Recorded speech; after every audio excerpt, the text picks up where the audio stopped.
What is the Forbidden Lands? It's a tabletop role-playing game published in 2018. What's a tabletop role-playing game? This may seem like a silly question, but it's one that every single TTRPG book seems to think it needs to answer in the first 3 pages. It's like Dungeons & Dragons. It's like sitting around a campfire telling a story with dice. It's like improvisational comedy with your friends. It's like playing World of Warcraft on paper instead of a computer. Google it. I'm going to quickly cover everything unique about the Forbidden Lands as a TTRPG so you can decide if you want to play it. Number 1. Sandbox Exploration. Unlike most Dungeons and Doorknobs campaigns, Forbidden Lands tries not to bludgeon you with heavy-handed instructions about where to go and in what order. The game comes with a map. The map is big. The map has stuff on it. You don't see the stuff until you find the stuff. The books are chock full of locations, events, encounters, characters, and treasures that can be used by the game master on a moment's notice to make sure things never get dull, regardless of where you go. This modular approach to building the game world requires a bit more fast thinking on the GM's part, but ensures that the pace of the story never lags too much. Number 2. Horror. Unlike Darkness and Dragons, the monsters are deadly and the protagonists are fragile. You will get very paranoid and do something nobody ever does in Demons and Demogorgons, which is get halfway through a dungeon and say, "Nope, this is too dangerous," and leave. Or, in the middle of a fight say, "We need to run away." This may sound less than heroic, and it is, but the payoff for this style of game is suspense. Knowing that there's a very real danger your characters might get at and stay that way means you can't just mindlessly hack and slash through every problem.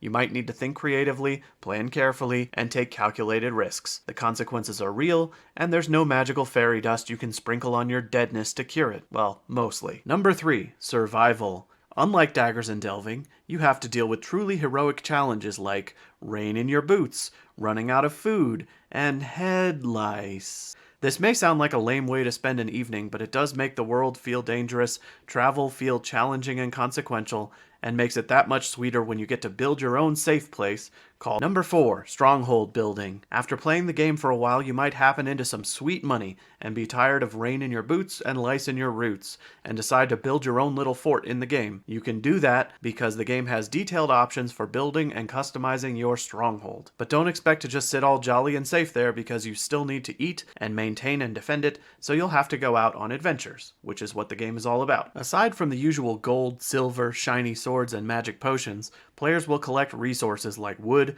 meat, glass, and tallow, all of which can be sold, consumed, or spent on upgrades for the stronghold that benefit the group. This gives the party a nice collaborative project to work on between adventures. Number 5. The setting. The game comes pre-packaged with a rich history filled with mysterious myths and legendary bad guys. I won't spoiler too much here, but I will set the scene. For the past few hundred years, the world has been shrouded in a cursed blood mist, which keeps anyone from leaving their isolated communities. Recently, the mist has vanished, reopening travel and allowing adventuring troublemakers like the player characters to venture out and try to piece together the fractured history of the land and stake their claim on its riches. Then there are the bad guys. They are extra bad. There are quite a few of them, and they don't all want the same things. This makes for a complex and satisfying set of dangers for the players to overcome. Number 6. The rules. The game uses a fairly simple, as RPGs go, system for resolving actions, using a pool of 6-sided dice for nearly everything. You simply add up your skill in a given task, roll that many d6s, and try to get at least 1 6 to succeed. There are a few cases where other types of dice are rolled, and while you can do everything with a regular set of role-playing dice,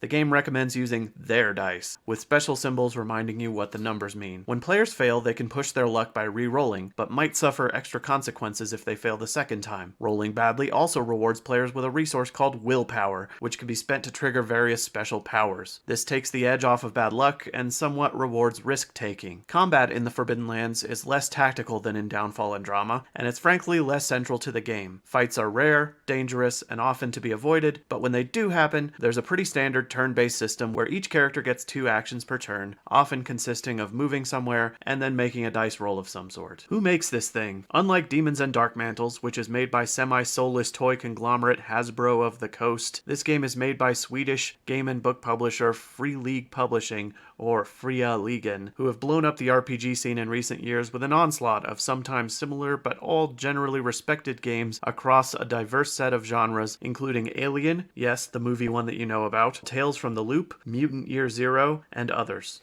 Finally, let's have a look at the products. I'm very happy with the physical books for this game. The covers are thick and solid, there's no annoying binding issues. The books are a bit more compact so you don't have to lug around a giant tome, and they're printed on nice heavy paper.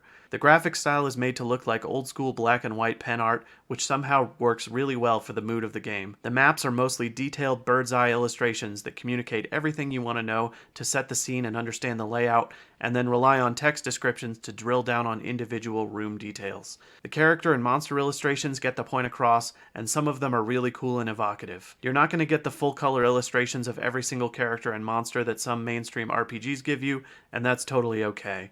I hope this video helped summarize the Forbidden Lands for you. This is a great RPG with a unique approach to world building, a dark setting full of rich and original characters, and enough sandboxy content to keep a group busy for a long time. It gives a nice break from the usual hack and slash fantasy game, it's accessible enough for first timers to pick up without too much trouble, or to give a veteran group something a little more brutal and suspenseful than they're used to. If you want to know more of the nitty gritty, there are plenty of videos and review articles out there to help you. And if you'd like to see live play of the game, check out our live streamed Forbidden Lands campaign, The Hanging Stones, on Twitch or YouTube. Just search for the Wanderers Guild. Thanks for watching. Please remember to like, subscribe, and as always, game big.